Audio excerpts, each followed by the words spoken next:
si Junts le pide como condición para apoyar una moción que se reúna usted con Puigdemont, ¿lo hará? ¿Teme usted un pucherazo electoral? ¿A quién le va a tender primero la mano, a Vox o al PSOE? ¿Qué es lo que más le preocupa de Vox? ¿Y qué opinión tiene usted sobre Trump? ¿Cómo piensa usted resolver el problema de la vivienda? ¿Y cuál es su plan para Radio Televisión Española? ¿Los incendios forestales son culpa del cambio climático, como dice el gobierno? ¿Está usted dispuesto a cambiar la ley electoral? ¿Cree usted que Zapatero acabará en la prisión? ¿Por qué cree usted que Sánchez cede tanto ante Marruecos? ¿Mantiene usted algún tipo de contacto con Donald Trump?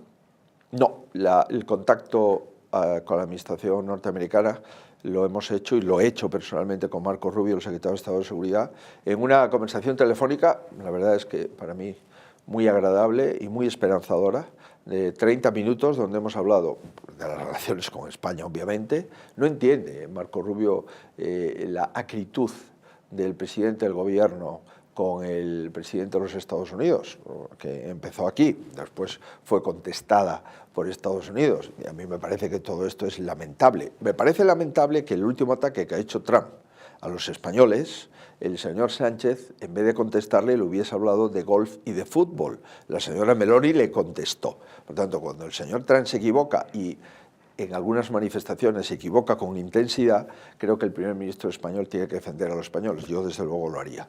Pero por concretarle, hemos hablado de la relación con España, del tema cubano, del tema venezolano, y la verdad es que coincidimos. Me parece que ese secretario de Estado es, sin ninguna duda, uno de los pilares fundamentales de la administración norteamericana, con el que yo me entiendo perfectamente. ¿Y qué opinión tiene usted sobre Trump? Pues mire, Trump es un presidente de los Estados Unidos atípico, donde lo que dice a veces es terrible y prefiero observar lo que hace. Y también algunas de las cosas que hace son difíciles de entender. Ahora bien, si no distinguimos el presidente de los Estados Unidos de los Estados Unidos de Norteamérica, no estaremos haciendo un buen servicio para mi país. Y nuestro país tiene una alianza, igual que toda la Unión Europea, desde, como mínimo, desde las guerras mundiales europeas, con el atlantismo con Estados Unidos, que yo no voy a romper. Cuando el señor Trump diga una cosa en contra de nuestro país, le responderé. Yo no voy a provocar al señor Trump, tampoco me voy a plegar.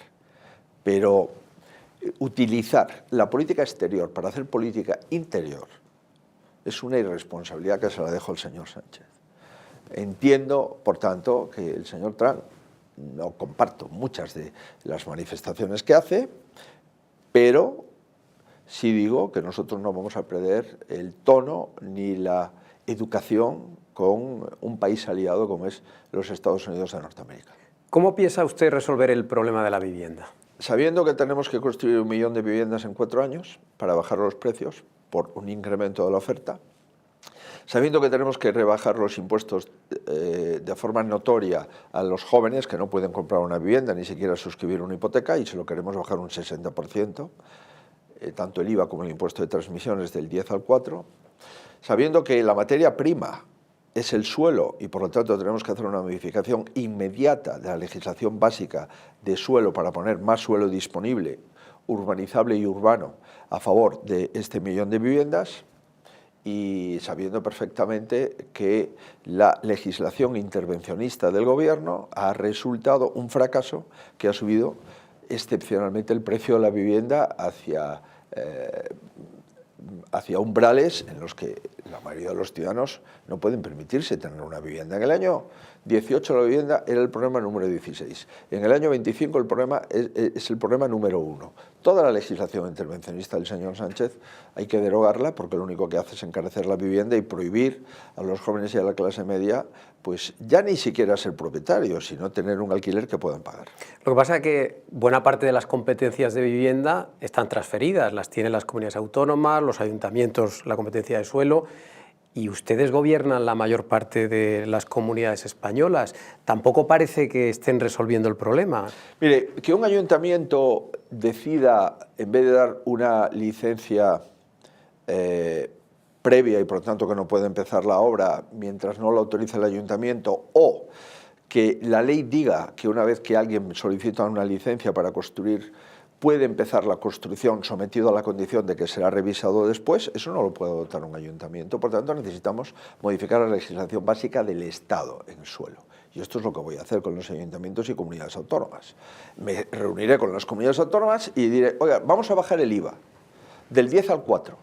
Le pido que bajen transmisiones patrimoniales en viviendas de segunda mano del 10 al 4 para los menores de 40 años. La mayoría de las comunidades autónomas del PP ya han bajado transmisiones patrimoniales del 10 al 4.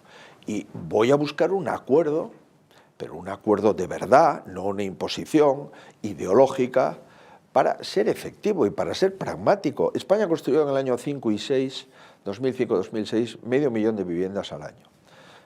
Por tanto, tenemos capacidad para hacer 1.000.000 de viviendas en 4 años. Y el objetivo de 1.000.000 de viviendas en 4 años es irrenunciable. Y yo le aseguro que me pondré de acuerdo con comunidades del PSOE, aunque haya pocas, me pondré de acuerdo con comunidades nacionalistas y con la inmensa mayoría de los ayuntamientos de España para hacer una operativa y construir 1.000.000 de viviendas. Es bueno para todos. Es bueno porque vamos a crear 500.000 puestos de trabajo. Es bueno porque los ayuntamientos bajarán y las comunidades los impuestos para la construcción, pero cobrarán impuestos como el IBI todos los años una vez construida. Y es bueno porque al final nos debemos solo a los ciudadanos. Y los ciudadanos están demandando una solución para la vivienda. Y de momento lo que han visto es que todo lo que ha hecho el gobierno es incrementar la vivienda. Y por supuesto, daré seguridad a un señor que tiene una vivienda que no se le pueden ocupar. No se la pueden ocupar. Y si se la ocupan, se le devolverá en 48 horas. Y daré seguridad a un arrendador que pone una vivienda en arrendamiento de que le paguen la renta. Y si hay una familia vulnerable que no puede pagar la renta, tendré que solucionar desde el punto de vista de política social ese problema, pero no trasladar la falta de política social al arrendador de una vivienda, que en muchos casos es su principal medio de vida, sobre todo a un pensionista con una pensión baja, si arrienda su vivienda para irse a una residencia de tercera edad, si no le pagan el arrendamiento de su vivienda, la pensión no le llega para la residencia y automáticamente es expulsado de la residencia y no tiene casa para vivir porque está ocupada por un inquilino que no paga. Y esto no es un caso práctico, ¿eh? Yo me he reunido con la asociación de inquilinos que no perciben la renta y le aseguro que estos testimonios son testimonios muy comunes. ¿Y cuál es su plan para Radio Televisión Española? ¿Qué piensa usted hacer? Radio Televisión Española, desde que llegó Sánchez, ya no cumple sus obligaciones de servicio público y es un ente instrumental del gobierno. Sin límite de gasto, además. No paga impuestos, tiene una deuda de IVA con la agencia tributaria enorme, ficha sin límite a productoras, les paga lo que las productoras le pidan, probablemente porque son productoras amigas, quito lo de probablemente, porque son productoras amigas, y por tanto no cumple los objetivos de pluralidad, de servicio público y de respeto a los resultados electorales. Desde luego, lo primero que tendremos que hacer es que Televisión Española vuelva a tener un presupuesto razonable, que no se admitan desviaciones de presupuesto, que no se puede comprar productoras para que alaben al gobierno y volver otra vez a cumplir la ley, que creo que es lo mínimo minimorum. Tengo o tendría bastantes problemas que resolver, pero de esta forma que le digo, de que Televisión Española vuelva a cumplir la ley, que sea plural y que los informativos sean proporcionales a los resultados electorales, lo haremos de forma inmediata. ¿Usted contempla poder privatizar Televisión Española? Pues mire, le decía antes, es que el número de problemas que tenemos desde aprobar e impulsar un plan de limpieza institucional para ver, oiga, mire, estas instituciones del Estado no se pueden ocupar, la Fiscalía no puede ser un exministro, en el Tribunal Constitucional no puede haber presidiendo un exfiscal general del Estado, ni exministros del Gobierno, el Consejo Nacional del Mercado de la Competencia o Valores, o la Comisión Nacional del Mercado de Valores, no puede haber señores monocolores que propone el partido del Gobierno, el Consejo de Estado no puede estar de exministras del Gobierno socialista, tanto de Zapatero como del señor Sánchez. La verdad es que hay bastantes líos. Mire, es que las reglas fiscales ya hemos agotado el margen de regla fiscal. Ahora la IREF dice que ya hay que hacer un recorte en el presupuesto del año 27 de 11.000 millones de euros, no lo digo yo, lo dice la presidenta Irez, que era un alto cargo hasta hace poco del Ministerio de Hacienda del Partido Socialista, ¿no? Por tanto, hay bastantes asuntos que resolver y desde luego esto no está dentro de los 10 primeros. Lo que sí le digo es que Televisión Española, Radio Televisión Española, volverá a ser un servicio público donde los profesionales de Radio y Televisión Española podrán volver a obtener un protagonismo y donde las personas y las productoras que ha fichado el señor Sánchez para hacer de televisión un ente instrumental del gobierno, eso se derogará. Lo que pasa es que, señor Feijóo, no basta con derogar el sanchismo, habría que quizás blindar las instituciones de alguna manera para que otro gobierno futuro de otro líder sin escrúpulos no pueda hacer lo mismo que ha hecho Sánchez, de ocuparlo todo. Efectivamente. ¿Cómo piensa usted blindar el Estado? Fíjese, ni los padres de la Constitución, que en el debate de la Constitución queda acreditado que la amnistía no se incluyó en la Constitución porque no había acuerdo para ello, la amnistía general, y por tanto, vuelvo a reiterar, en mi opinión, esta amnistía es inconstitucional, de acuerdo con los padres de la Constitución. Pero ese plan de regeneración institucional, o vulgarmente el plan de limpieza institucional, se tiene que preocupar de esas cosas. Por ejemplo, yo voy a prohibir los indultos a políticos que estén condenados por sentencia de corrupción. Segundo, vamos a ordenar bien los suplicatorios, para que las Cortes Generales no le puedan decir al Tribunal Supremo que si hay un miembro del gobierno que es llamado por el Tribunal Supremo, le niegue la posibilidad de que sea juzgado por el Tribunal Supremo. Por ejemplo, nos vamos a comprometer y lo vamos a regular por ley, que el Consejo General del Poder Judicial, la mayoría de los miembros del Consejo General, los decidan los jueces en votación. ¿Puede haber una parte que decidan las Cortes? Puede. Pero que la mayoría de los miembros del Consejo lo decidan los jueces y magistrados de nuestro país. Tiene que haber una serie de blindajes para que no se puedan ocupar las instituciones del Estado por exministros o políticos del partido del gobierno. Tiene que haber por lo menos 5 años de desintoxicación política para que cualquier persona que se haya dedicado a la política pues pueda ocupar un cargo en el ámbito de las instituciones del Estado. Pero esto de por la mañana gobernador, por la mañana ministro, por la tarde gobernador del Banco de España, por la mañana ministra y por la tarde fiscal general del Estado, esto se acabó. Se acabó. Y, por tanto, tenemos que blindar todo esto. Yo he pedido que se estudie cómo podemos encajar en el ordenamiento jurídico español que cuando un presupuesto no se aprueba, se puede prorrogar, lo permite la Constitución durante un año, pero nada más. Si usted no aprueba el presupuesto prorrogado, tiene que disolver las Cortes. Dicho esto, ¿cómo lo podemos hacer? ¿Es necesario una reforma constitucional o es suficiente una ley orgánica? Y ya le digo, yo lo voy a proponer, porque no puede ser que el gobierno que suceda al señor Sánchez no tenga ninguna obligación de aprobar el presupuesto, nunca más. Eso no lo prevé, como usted dice, los legisladores, porque los legisladores no preveían tener un gobierno tan irresponsable. Y la verdad es que dices, oye, pues había muy buena fe. Claro, es que para ser presidente del gobierno de España necesitas tener un mínimo de buena fe para ostentar esa dignidad. Hemos publicado recientemente en The Objective el estudio de una fundación que ha encontrado 40 ejemplos de discriminación hacia el hombre en la administración española. No sé si usted cree que a Sánchez se le ha ido la mano con las políticas de igualdad. Las políticas de igualdad del señor Sánchez ha sido otra vez otra instrumentalización ideológica, que lo que ha acreditado es que hoy las mujeres están más desprotegidas que hace 4 años. Porque aquella ley del sí es sí, que escarceló a violadores y a personas que habían cometido abuso sexual, que tuvimos que enmendarla desde la oposición por responsabilidad, y que al final el Partido Socialista, cuando empezó a ver las sentencias del Tribunal Supremo y de los Tribunales Superiores de Justicia, pues no le quedó más remedio enfrentándose a Podemos que aceptar las propuestas del Partido Popular, o aquellas, en fin, pulseras antimaltrato que no funcionaban y por lo tanto facilitaban el acercamiento del agresor a la víctima, ¿no? O la utilización mercantil con dinero público de la mujer, financiando la prostitución y los falsos empleos en empresas públicas, ¿no? Mire, las políticas de igualdad en nuestro país son unas políticas muy sólidas, Las primeras decisiones en materia de igualdad se adoptaron en gobiernos del Partido Popular, concretamente el señor Aznar. El primer pacto contra la violencia de género ha sido un pacto promovido en un gobierno del Partido Popular con el señor Rajoy, y en muchas comunidades autónomas del Partido Popular tenemos una legislación muy avanzada en materia de igualdad.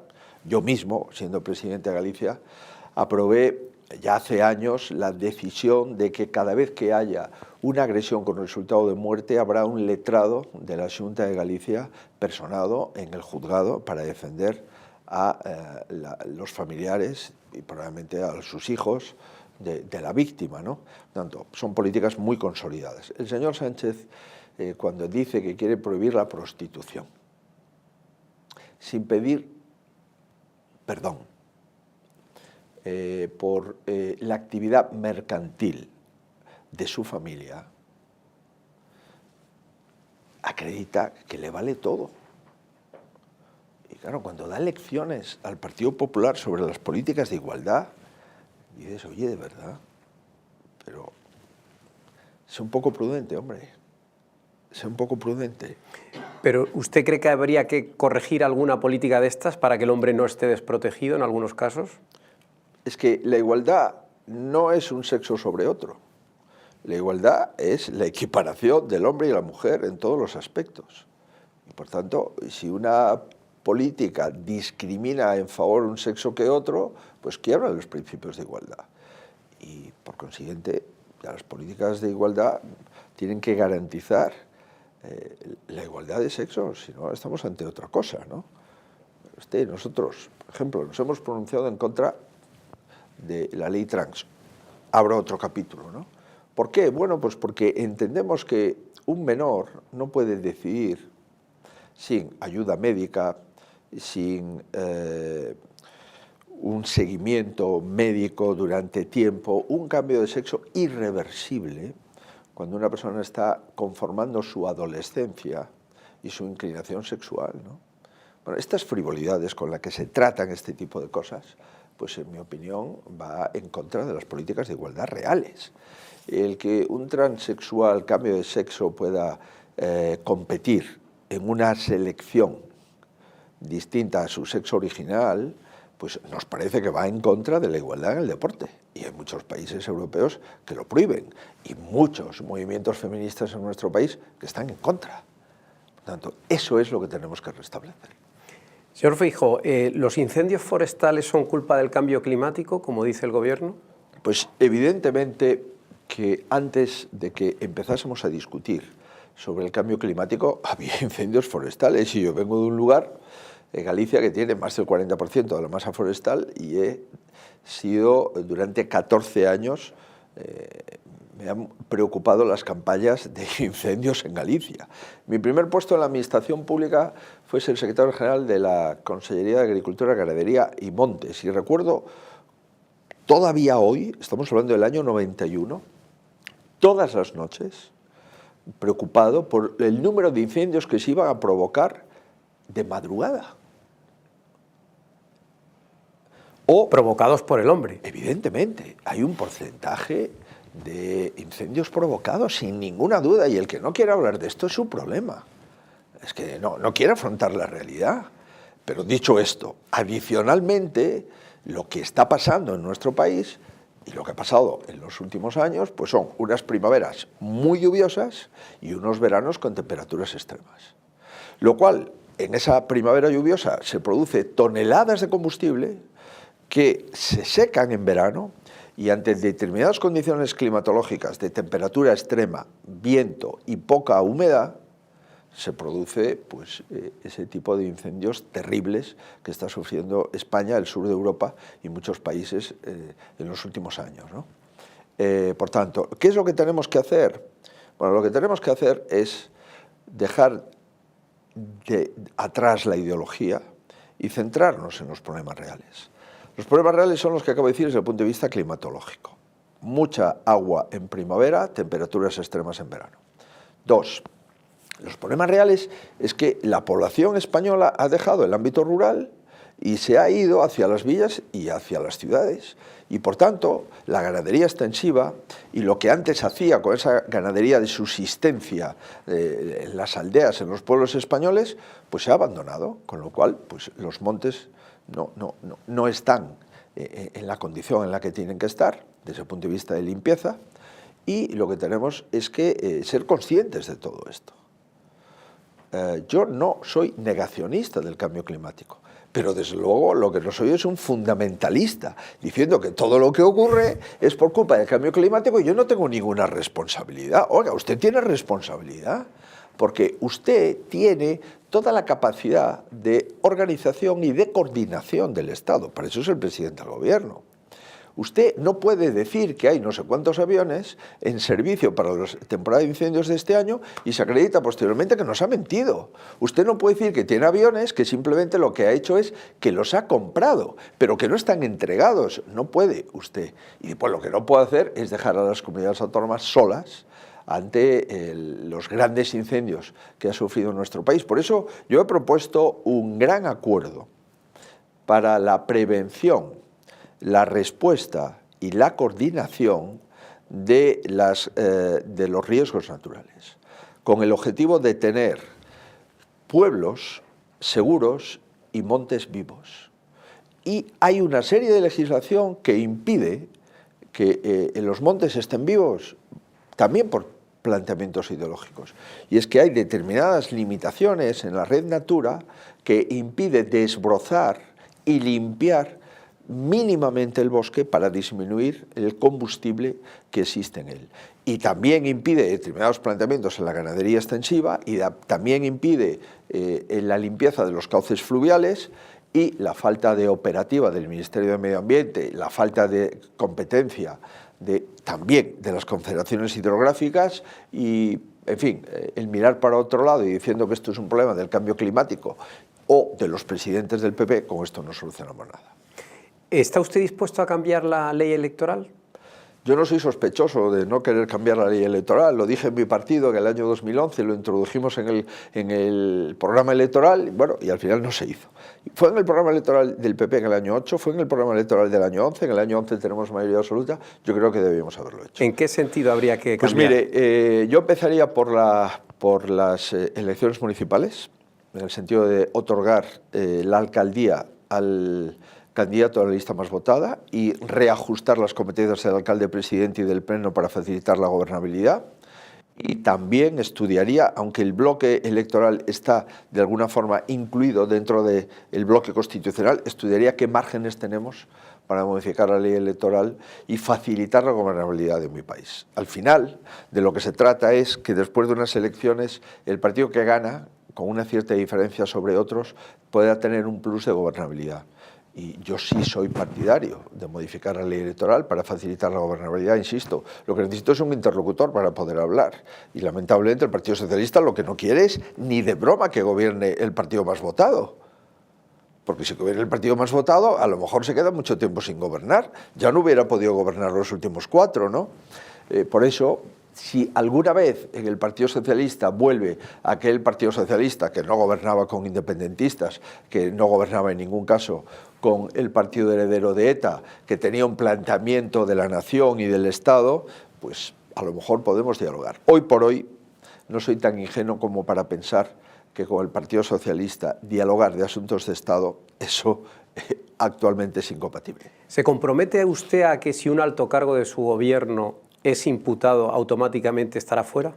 Mire, si es imputado por un delito de corrupción, si es imputado por meter la mano en la caja, sí.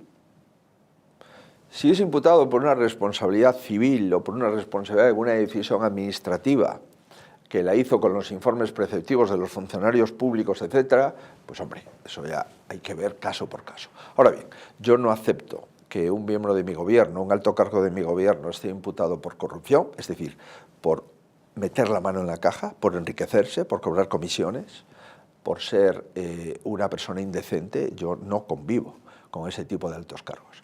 Pero no lo digo porque sea el candidato a la presidencia del gobierno, lo digo porque después de 30 años he actuado así siempre. Y es que yo no he nombrado a miembros de mi gobierno, y he tenido durante 13 años responsabilidad de gobernar y durante otros muchos responsabilidad en grandes estructuras del Estado, en el Insalud, ante las transferencias sanitarias, la primera empresa pública en Correos, fíjese, y lo lamento por él, pero fíjese cómo está el presidente de Correos, que además de hundir la empresa, pues ahora resulta que está procesado por dar cobijo en la empresa a la señora Leire Díez, ese que el Partido Socialista llama Antoñita la Fantástica y que resulta que estaba a las órdenes de Moncloa. Allí estaba un miembro del gabinete del presidente Sánchez. Esto es impresionante. Allí estaba el número 2 del Partido Socialista, el señor Cerdán, intentando, bueno, ir contra jueces, contra medios de comunicación, incluido el suyo, para intentar, en fin, que no se investigue en el país, ¿no? Pero ya le digo, mi biografía política en relación con la corrupción está escrita, ya no lo puedo cambiar. Por tanto, los miembros del gobierno o los directores que yo nombré en el Insalud o en Correos, nunca, jamás acepté ningún tipo de comportamiento indecente. Y que yo sepa, nunca han tenido ningún problema. Yo no sé si ahora han tenido posteriormente, pero mientras trabajaron conmigo, nunca ha habido un atisbo, ni una denuncia, ni mucho menos una sentencia por corrupción. ¿Cree usted que Zapatero acabará en la prisión? Pues mire, judicialmente, jurídicamente a mí no me corresponde opinar cómo acabará el señor Zapatero. Políticamente, lamentablemente, y digo lamentablemente, y lo digo conscientemente, es un expresidente del que creo que la mayoría de los españoles estamos avergonzados, porque no esperábamos esto, y porque además no es justo que un expresidente del gobierno no sepa explicar a la nación de dónde saca las joyas, de cómo es posible que cobre de empresas que no tienen personal ni actividad, y cómo todavía no sabemos nada de todos los 6 delitos que el juez Calama le está investigando, ¿no? Yo creo que la figura política del señor Zapatero está amortizada. Y la última, no puedo dejar de preguntarle por el fútbol. Estos días se habla mucho como consecuencia del Mundial, pero si usted gana las próximas elecciones y se convierte en presidente, probablemente sea presidente cuando España coorganice el Mundial del año 2030. Nosotros aquí en The Objective hemos ido desvelando durante las últimas semanas, bueno, todo tipo de cesiones por parte del gobierno en relación a ese Mundial. Y la última es que incluso la final podría jugarse en Marruecos. ¿Usted entendería que finalmente la final de ese Mundial 2030 fuera en Casablanca y no en España? A mí me gustan las soluciones justas, las soluciones equitativas, las soluciones proporcionadas, ¿no? Y yo creo que lo justo, por la tradición del fútbol en España, por la capacidad logística acreditada de España para eventos deportivos, lo justo es que la final se juegue en España. Pero no es un problema nacionalista por ser español, no, es que es lo justo. Es que España es una potencia mundial en fútbol, tenemos probablemente la primera, la segunda gran liga de fútbol del mundo. Fíjese usted cuál ha sido nuestra actuación en el Mundial, y además la organización del Mundial del año 2030 empezó con España, ¿no? Entonces yo espero que el señor Sánchez, mientras sea presidente del gobierno, tenga eso claro, y que no esté, digamos, comerciando con la sede de la final del campeonato del Mundial del año 2030. ¿Por qué cree usted que Sánchez cede tanto ante Marruecos? Porque le interesa. ¿Por qué?